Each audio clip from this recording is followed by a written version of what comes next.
Ballon d'Or 2023, pourquoi est-ce que Lionel Messi aura son 8e Ballon d'Or et ceci c'est même quand Erling Haaland ou Karim Benzema auraient écrasé le restant de la Champions League, voire même la remporter. Alors les gars, j'espère que vous allez tous très bien et je suis content de vous retrouver dans cette nouvelle vidéo dans laquelle on va faire le point sur le Ballon d'Or 2023. Je sais qu'il y en a certains qui vont se dire le Ballon d'Or 2023 c'est encore lointain parce que c'est dans 6 mois, mais de 18 décembre à aujourd'hui, beaucoup de choses ont changé en termes de statistiques et il y a des prétendants qui ont perdu des points et il y en a ceux aussi qui ont gagné des points. Et d'après un sondage des bookmakers, il y a maintenant 5 vrais prétendants au Ballon d'Or 2023 et Lionel Messi est arrivé en tête de ce classement loin devant les autres. Dans cette vidéo, on va voir pourquoi est-ce que Lionel Messi finira premier au Ballon d'Or 2023 et qui pourra peut-être en finir deuxième, troisième derrière lui. Alors vous, n'hésitez pas à réagir dans les commentaires, n'hésitez pas à me donner votre top 3 dans les commentaires, je lirai tous vos commentaires, on va revenir un peu tranquillement sur tout ça dans cette vidéo. Alors si c'est pour la toute première fois que vous regardez une vidéo sur cette chaîne, pour rappel, je m'appelle Lucien et j'ai créé cette chaîne dans le but de vous tenir informé de toutes les dernières actualités du Barça. Alors si vous regardez cette vidéo et que vous n'êtes pas encore abonné à la chaîne, maintenant c'est le moment pour que vous le fassiez parce que ça soutient la chaîne. Alors les gars, voici d'après le sondage des bookmakers 5 vrais prétendants au Ballon d'Or 2023. Lionel Messi premier, Erling Haaland deuxième, Karim Benzema troisième, Kylian Mbappé quatrième et Vinicius Junior cinquième.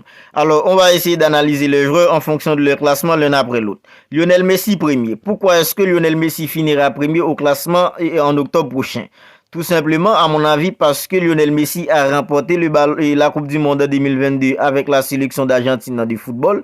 Et c'est la plus grande compétition sur la saison et en étant extrêmement décisif avec l'Argentine.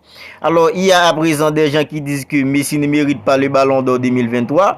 Tout simplement parce que Lionel Messi est éliminé avec le PSG en Champions League et en étant extrêmement décevant. Alors d'après ces gens-là, Lionel Messi ne mérite pas le Ballon d'Or 2023 pour cela. Mais ce que ces gens-là doivent comprendre, c'est que sur la saison 2022-2023, il y a deux grandes compétitions.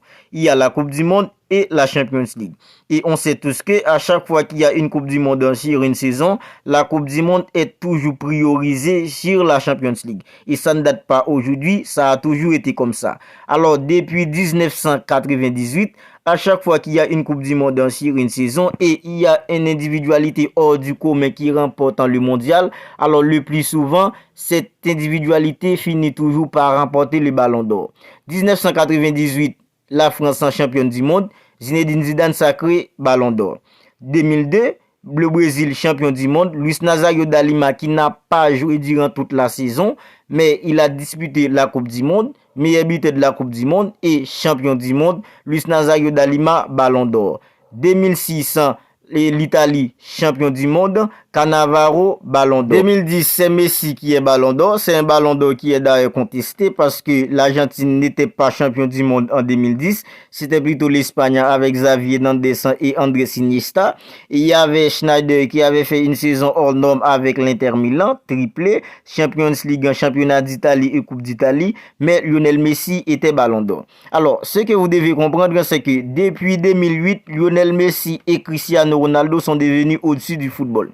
Et tant qu'il n'y a pas une individualité hors du commun, en fait, ce serait vraiment compliqué de donner un Ballon d'Or en dehors de Messi et Cristiano Ronaldo. Parce que individuellement, ils étaient toujours hors norme. Et c'était le cas en 2014. 2014, c'est l'Allemagne qui remporte la Coupe du Monde, mais c'est Cristiano Ronaldo qui est Ballon d'Or. Parce que individuellement, non seulement Cristiano Ronaldo avait remporté la Champions League avec le Real Madrid dans les décimats, mais individuellement, Cristiano Ronaldo était tellement hors norme. En fait, ce serait vraiment compliqué de ne pas donner le Ballon d'Or à Cristiano Ronaldo après tous ses accomplissements individuels. C'est pourquoi, à chaque fois qu'il y a une année de Coupe du Monde, si la personne qui remporte la Coupe du Monde, c'est une personne individuellement qui a des stats incroyables, en fait, cette personne aura le Ballon d'Or. Mais si la personne qui remporte la Coupe du Monde, c'est pas une personne individuellement qui fait le poids, en fait, c'est pourquoi Lionel Messi et Cristiano Ronaldo remportent toujours les Ballons d'Or parce que individuellement, ils étaient toujours hors norme.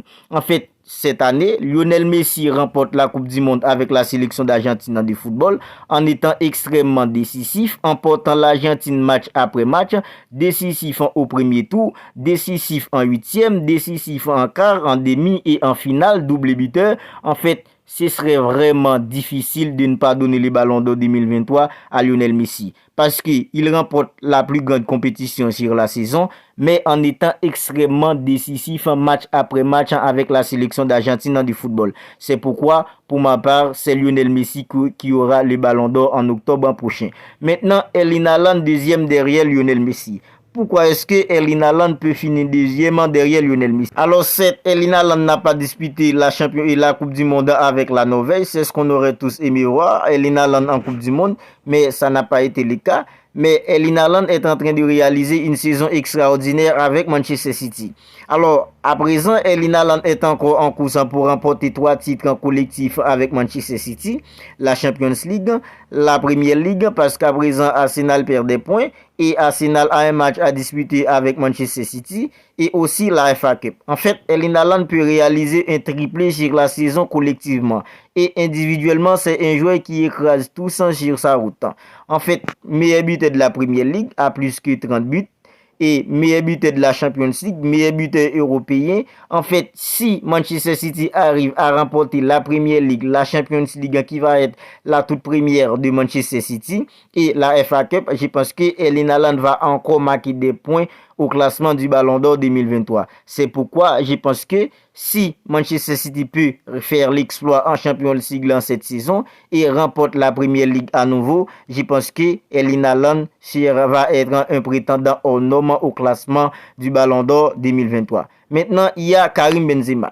Alors, Karim Benzema a loupé la Coupe du Monde 2022 avec la sélection française de football, même si c'était contre sa volonté, parce que c'est en raison des blessures qu'il avait loupé la Coupe du Monde. C'était pas sa volonté de la louper. Et au début de la saison, Benzema n'était pas vraiment au rendez-vous avec le Real Madrid parce qu'il s'y blessait tout le temps et manquait pas mal de rencontres. Mais depuis lors des huitièmes de finale aller face à Liverpool, on voit que Benzema commence à se rattraper peu à peu. Double buteur face à Liverpool lors du match aller, buteur en retour et buteur lors des quarts de finale aller face à Chelsea. Et dernièrement, il a mis des triplés de suite face à Valladolid et face au Barça. En fait, maintenant, on voit que Benzema commence à se rattraper peu à peu au classement du Ballon d'Or. Et maintenant, ses points augmentent. Et Benzema joue au Real Madrid. Et le Real Madrid, c'est une équipe extrêmement forte en Champions League. Alors, si Benzema a peu de chances de finir dans le top 3 cette saison, mais si le Real Madrid arrive à remporter la Champions League et Benzema est extrêmement décisif comme l'année dernière, je pense que Benzema pourrait finir dans le top 3 cette saison. Maintenant, il y a Kylian Mbappé. Alors, depuis que le PSG s'est fait éliminer par le Bayern de Munich en Champions League, pour ma part, la chance de Kylian Mbappé pour remporter les ballons d'or s'est envolée. Sa chance s'est envolée depuis que ce jour-là. C'est vrai, Kylian Mbappé a fait une Coupe du Monde extraordinaire avec la sélection française de football, surtout en claquant un triplé en finale face à l'Argentine. C'est vrai, Kylian Mbappé n'était pas au top en quart et en demi, mais en finale, il a répondu présent pour la France. C'est vrai, il a mis un triplé, mais ce triplé n'était pas suffi pour que la France remporte la Coupe du Monde. Alors, si la France avait remporté la Coupe du Monde avec le triplé de Kylian Mbappé, alors je pense que ça aurait suffi pour Kylian Mbappé remportant le Ballon d'Or, mais c'est pas le cas. Je pense que Kylian Mbappé peut toujours finir dans le top 3 cette saison, mais ça va être très compliqué pour Kylian Mbappé de remporter le Ballon d'Or cette saison. C'est vrai, Kylian Mbappé a fait une Coupe du Monde extraordinaire, la même chose que Messi, mais Messi, lui, remportant la Coupe du Monde et en terminant les meilleurs joueurs de la Coupe du Monde et en ayant extrêmement décisif match après match avec la sélection d'Argentine de football, qui est un petit peu le contraire de Kylian Mbappé. En cas, Kylian Mbappé n'avait pas scoré, la même chose en demi. C'est vrai, en finale, il a mis un triplé. Et en Champions League, Kylian Mbappé était extrêmement décevant. La même chose que Lionel Messi. Mais le cas de Lionel Messi est différent de celui de Kylian Mbappé. Lionel Messi était extrêmement décevant avec le PSG en Champions League. Mais par contre, il a remporté la plus grosse compétition sur la saison et fini meilleur joueur de cette compétition. et en étant extrêmement hyper décisif avec sa sélection. Mais Kylian Mbappé, c'est tout le contraire. C'est vrai, il a été décisif avec la France en Coupe du Monde, mais c'est pas la même chose avec le PSG en Champions League, qui est la deuxième plus grosse compétition sur la saison. Pour cela, je pense que ça va être très compliqué pour Kylian Mbappé. C'est vrai, il peut toujours finir dans les top 3, mais ça va être vraiment compliqué. Vinicius Junior, c'est à peu près la même chose. Vinicius Junior avait disputé la Coupe du Monde 2022 avec la sélection brésilienne de football. C'est vrai, il avait été